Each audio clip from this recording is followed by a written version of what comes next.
إن الحمد لله نحمده ونستعينه ونستهديه ونسترضيه ونستغفره. اللهم لك الحمد حتى ترضى ولك الحمد بعد الرضا. اللهم لك الحمد كما ينبغي لجلال وجهك وعظيم سلطانك.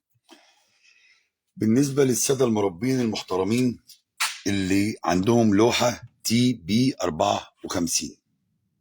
تي بي آسف 82، تي بي 82، بلاحظ ان معظم المزارع بيروح جايب لوحه واخر موديل وحاجه جميله وممتازه، يقول لك يا باشمهندس انا مش عارف اشغلها. طب يا ابني مش عارف تشغلها، رحت جبت لوحه بالافات مؤلفه ليه؟ كنت جبت بقى شويه كونتكتورات واشتغلت يدوي، يا ابني الجو حرر، شغل لي مروحه كمان. طيب العيب فين؟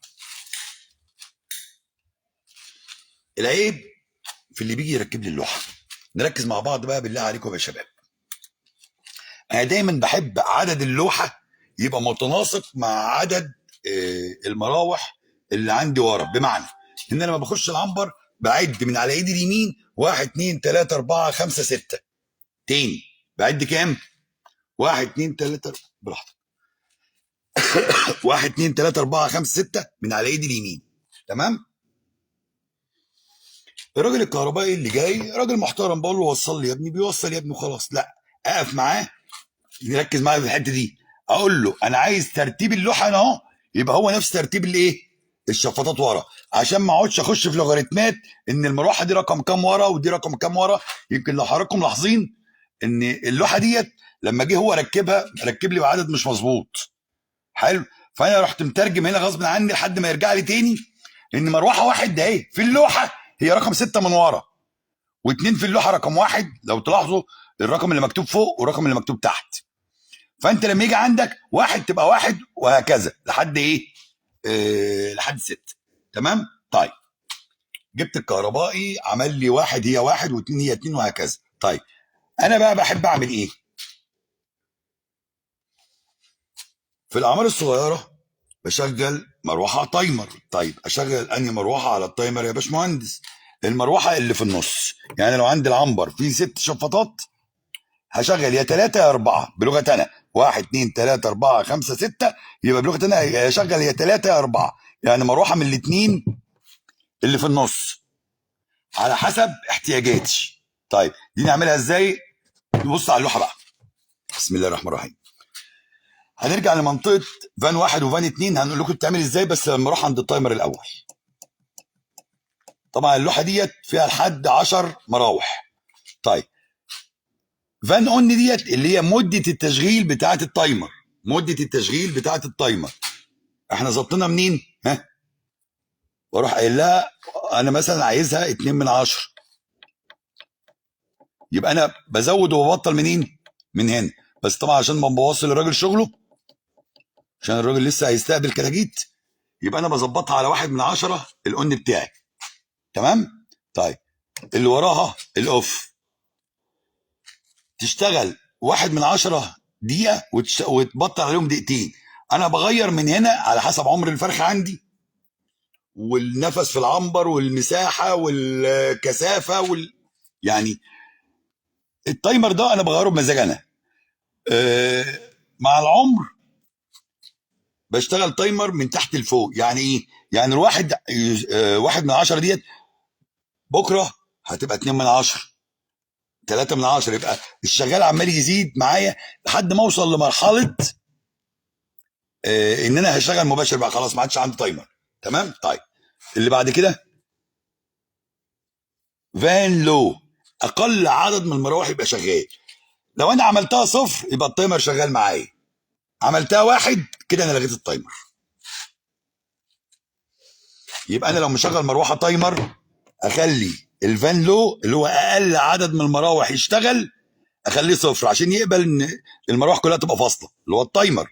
طيب عايز الغي التايمر اخلي الفان لو يساوي كام؟ واحد. حلو قوي. اللي بعدها الفان هاي، اكبر عدد من المراوح يبقى شغال. انا بحب دايما في مزرعتي لو انا عندي 10 اديله ال 10 اديله ال 11، يعني اديله العدد اللي عنده واكتر عشان يقبل ان كل المراوح تشتغل. جميل. طيب نرجع بقى للنقطه اخر حاجه، معلش، الفان يونت الاول. الفان يونت، الفان يونت انهي مروحه اللي انا عايزها تبقى شغاله تايمر زي ما اتفقنا، يا 3 يا 4 في النص. طيب انا عندي هنا 3 و4 ترجمتهم على اللوحه 5. انا بتكلم على اللوحه دي،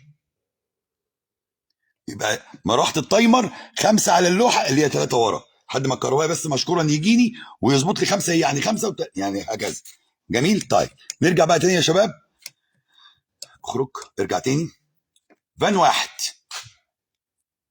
انا ببقى عايز دايما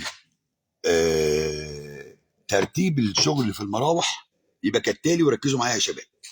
في العمر الاولاني بشغل مروحه من اللي في النص. طيب بطلت المروحه اللي في النص وعايز مروحتين، اشتغل اول واحده واخر واحده. طيب محتاج مروحه ثالثه، ارجع للي في النص تاني.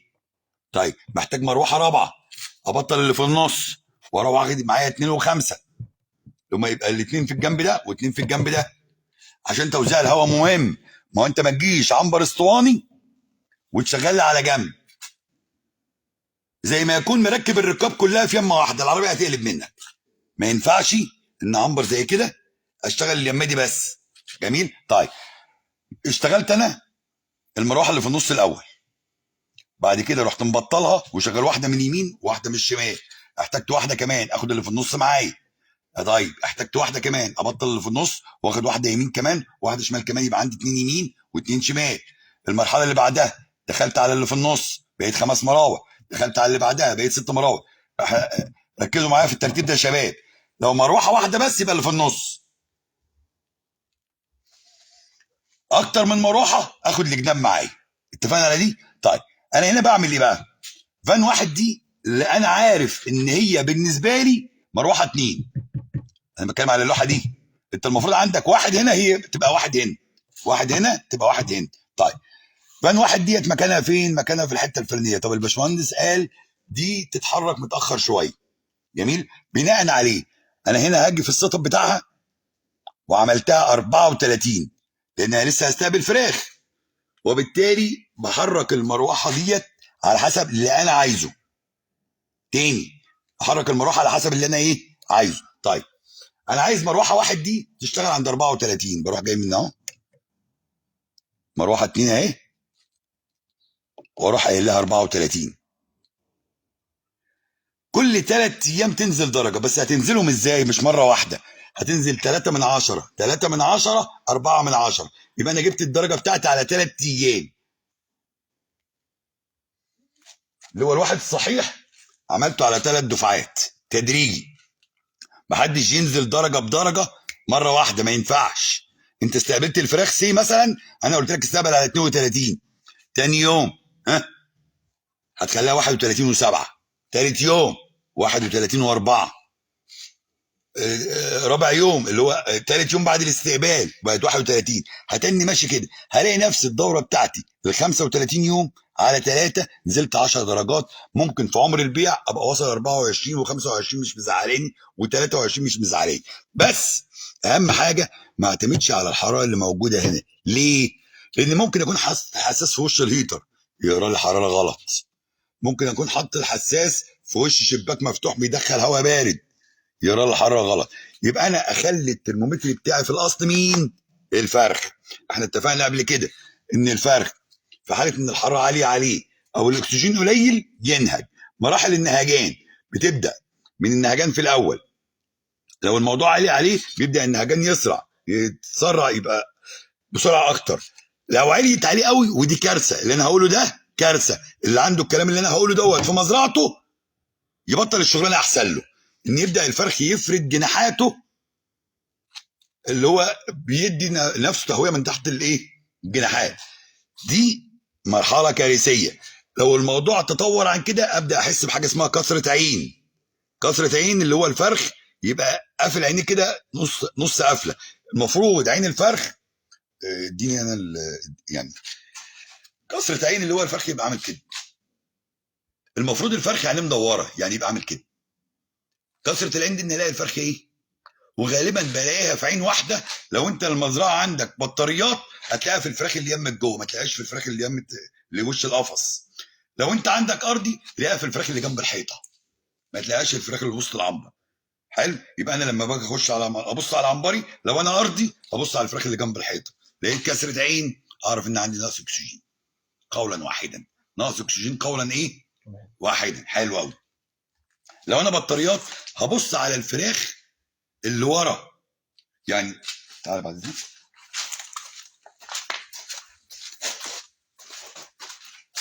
زي شغلنا احنا في الارضي، الفرخ التعبان بيروح راكن جنب الحيطه جنب العمدان، هنا في البطاريات يروح قاعد ورا هنا.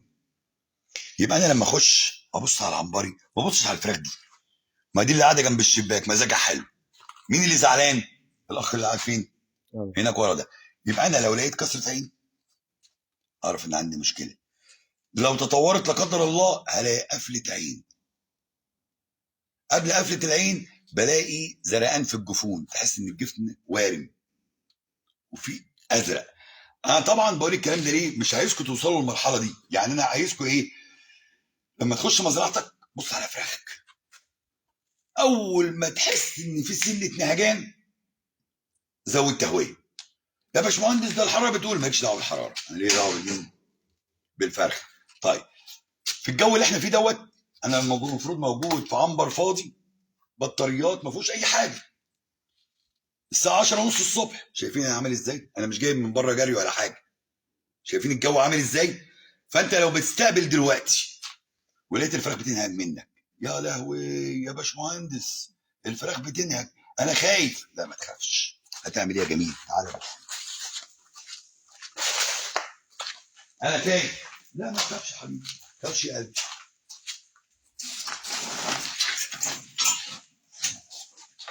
هقفل الشباكين دول، بص عليا كده، وهشتغل على الشباك النون. شباك. حلو. انا قلت لكم قبل كده 7 مرات، قرب عليا عشان الصوت. قلت لكم قبل كده 7 مرات ان الهواء السخن بيطلع لفوق لان كثافته اقل، الهواء البارد بينزل لتحت لان كثافته اتقل. مظبوط؟ حلو قوي. اذا الهواء البارد اللي فوق اللي جاي لي من فوق ده اهو، انا مش هخليه يجيني من هنا، انا بتكلم بالنسبه للجماعه بتوع الارض. بالنسبه للجماعه بتوع الارض، مش عايز الهواء البارد ده اهو بتاع التبريد اللي شغال ده اهو ينزل لي على الفرخ اللي قاعد هنا ده. حلو. لا انا هعمل كده اهو، والكلام ده بردك بالنسبه لك حتى في البطاريات، على ما الهواء السخن ده اهو، الهواء اسف البارد ده اهو يطلع فوق، هيبقى اقل هواء بارد هو اللي طالع فوق، اللي هو مش اقل، اللي هو اعلى حراره في البارد. الساقع قوي لسه موجود تحت، اللي سخن شويه طلع فين؟ يبقى انا رطبت العنبر على ما الهواء ده اهو يحصل له نوع من انواع التجانس. ما انا عندي حراره واطيه اللي هي الميه دي، وعندي حراره عاليه جوه العنبر. تمام؟ على ما الواطي ده اهو يتجانس مع العالي اللي طالع له من تحت، مع الواطي نازل من فوق والعالي طالع من تحت، يعملوا منخفض جو مع بعض، يلعبوا العاب في المنطقه دي على ما يجي يوصل عند الفراخ. ودي نقطه مهمه برضك نركز مع بعض. لما اجي في التسكين، نصيحه لوجه الله تعالى، فوت اول 4 عيون. فوت كام عين؟ اول 4 عيون، عشان تبقى المسافه دي طويله على ما الهواء ده يتجانس مع بعضه، بدل ما يزعل لي الفرخ اللي هناك دوت. لا تعالى يا عم الحاج، ادي اول فراخ. يبقى انا طولت المسافه اللي يتجانس فيها الهواء، يوم الهواء هنا يوصل لي لا هو بارد ولا هو ايه؟ ساخن. نمره 1. نمره 2، انا كده كده بردت درجه حراره عنبري من غير ما برد الفرخ، اللي هو زي ما كنا واحنا صغيرين يقول لك ما تقعدش في وش المروحه. ده اللي انا عملته بالظبط، شغلت المروحه بس رحت مسلطها كده، هوت لي المكان بس ما ضرتنيش انا كبني ادم، وبرضك ما ضرتش الفرخ. يبقى اول 4 عيون ما يتسكنوش في الاول.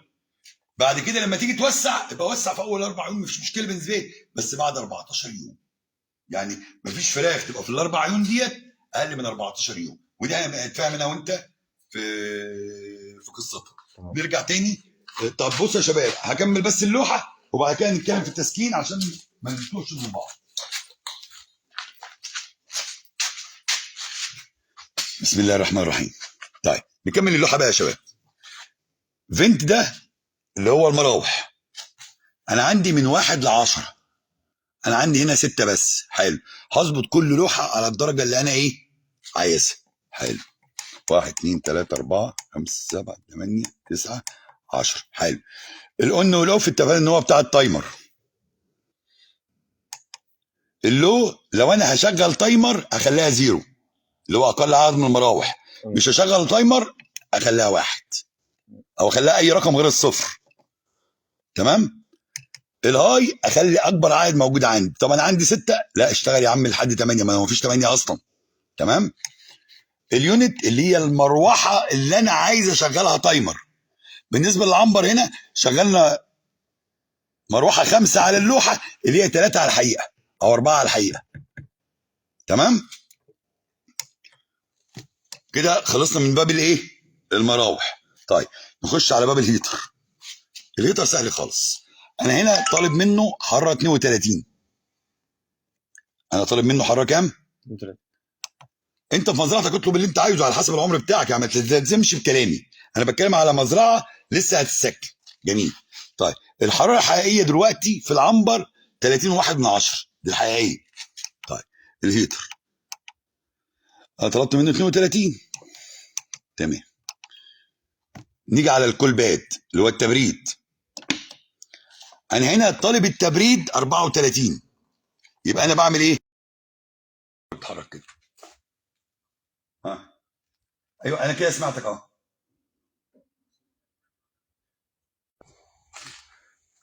معلش يا شباب بس عشان معايا تليفون هخلص واعمل لكم فيديو من اول وجديد.